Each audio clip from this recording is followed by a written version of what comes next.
Hello everyone and welcome back to Math Bolt Master. আৰম্ভ কৰোঁ আমাৰ আজিৰ সেশনটো।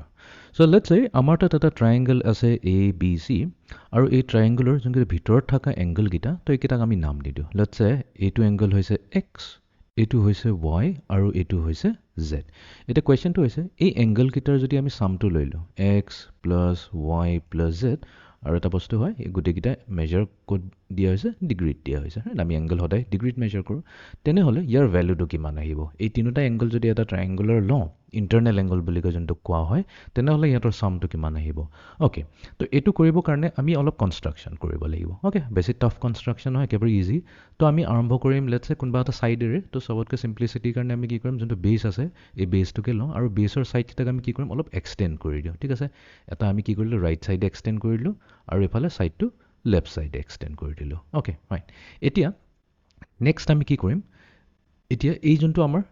BC হৈ গ'ল এই BC লাইনটোৰে পেৰেলেলত আৰু এটা লাইন এটা ড্ৰ কৰিম বাট এই লাইনটো আমি স্পেচিয়েলি ড্ৰ কৰিম ঠিক আছে এই লাইনটো এনেকুৱাকৈ ড্ৰ কৰিম such that সেই লাইনটো পইণ্ট A বা ভাৰ্টেক্স এৰে পাছ হয় তো এই যে আমাৰ লাইনটো হৈছে এই লাইনটোক আমি আৰু এটা মানে ছেকেণ্ড লাইন আমি এটা কনষ্ট্ৰাক্ট কৰিলোঁ such that এই লাইনটো ইয়াৰ লগত কি হৈ আছে পেৰেলেল হৈ আছে এতিয়া পেৰেলেল হোৱাৰ কাৰণটো আমি এইকাৰণে লৈছোঁ বিকজ এতিয়া আমি এটা কাম কৰোঁ কেইটামান নাম দি দিওঁ নহ'লে কনফিউজন হ'ব এইটোক আমি D বুলি কৈ কওঁ পইণ্ট আৰু এইটোক পইণ্ট E বুলি কৈ কওঁ ঠিক আছে ওকে এতিয়া এটা বস্তু চাব পাৰোঁ যে আমাৰ লাইন DE হৈছে parallel two BC DE is parallel two BC okay DE লাইনটো BCৰ পেৰেলেল হয় আৰু AB টো কি হ'ব এটা ট্ৰান্সভাৰ্চেল লাইন একচুৱেলি ট্ৰান্সভাৰ্চেল লাইন কাক কোৱা হয় যদি এগেইন AB টোক যদি আমি এক্সটেণ্ড কৰি দিওঁ এই লাইনটোক যদি আমি এনেকুৱাকৈ এক্সটেণ্ড কৰি দিওঁ তেনেহ'লে আমাৰ কি হৈ যাব এই লাইনটোৱে এই AB লাইনটোৱে কি কৰিছে এই দুটা পেৰেলেল লাইন যোনটো আছে DE আৰু BC ইহঁত দুটা কি কৰিছে ধুনীয়াকৈ কাট কৰিছে ঠিক আছে দুটা পইণ্টত কাট কৰিছে এটা পইণ্ট Aত কাট কৰিছে আৰু এটা পইণ্ট Bত কাট কৰিছে তো সেইকাৰণে আমি কি কওঁ এই AB টোক এটা ট্ৰান্সভাৰ্চেল লাইন বুলি কওঁ তো আমি এটা ক'ব পাৰোঁ DE parallel two BC and ইয়াতে আমাৰ AB is the transversal AB is the transversal ঠিক আছে AB is the transversal line বা ট্ৰান্সভাৰ্চেল বুলি কৈছিলে তো এইটো ট্ৰান্সভাৰ্চেল আমি কেলৈ ল'লোঁ বিকজ ট্ৰান্সভাৰ্চেল লাইনৰ এটা প্ৰপাৰ্টি আছে যে এই লাইনটো যদি পেৰেলেল হয় তেনেহ'লে এই এংগলটো আৰু এই এংগলটো ইকুৱেল হ'বই লাগিব ঠিক আছে কেলৈ ইকুৱেল হ'ব লাগিব বিকজ ইহঁতে হৈছে অল্টাৰনেট ইণ্টিৰিয়ৰ এংগলছ তো ইয়াতে আমি এটা বস্তুটো ক'ব পাৰিম যে এংগল এইটো কওঁ DAB ঠিক আছে এংগল DAB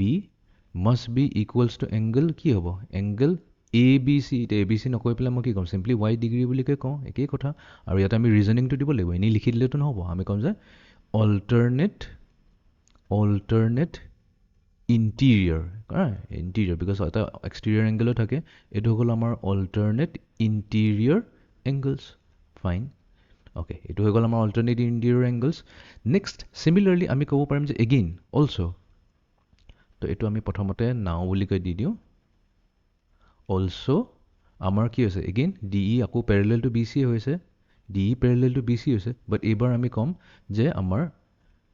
এই যোনটো AC সেইটো ট্ৰান্সভাৰ্চেল বিকজ এইটোক আমি এনেকৈ এক্সটেণ্ড কৰি দিব পাৰোঁ এই লাইনটোক এনেকৈ এক্সটেণ্ড কৰি দিব পাৰোঁ আকৌ চালেই হ'ল যে DE পেৰেলেল টু BC হৈ আছে আৰু এই AC লাইনটো কি হৈ গৈছে এটা ট্ৰান্সভাৰ্চেল লাইন হৈ গৈছে তো ইয়াতে ক'ম যে এণ্ড AC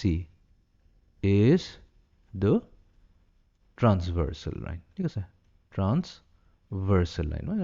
কমপ্লিট লিখা নাই আধা লিখি দিছোঁ তো এতিয়া এগেইন ইয়াতো আমি এটা কথা ক'ব পাৰিম ইয়াতে আমি এইটোৱে ক'ব পাৰিম যে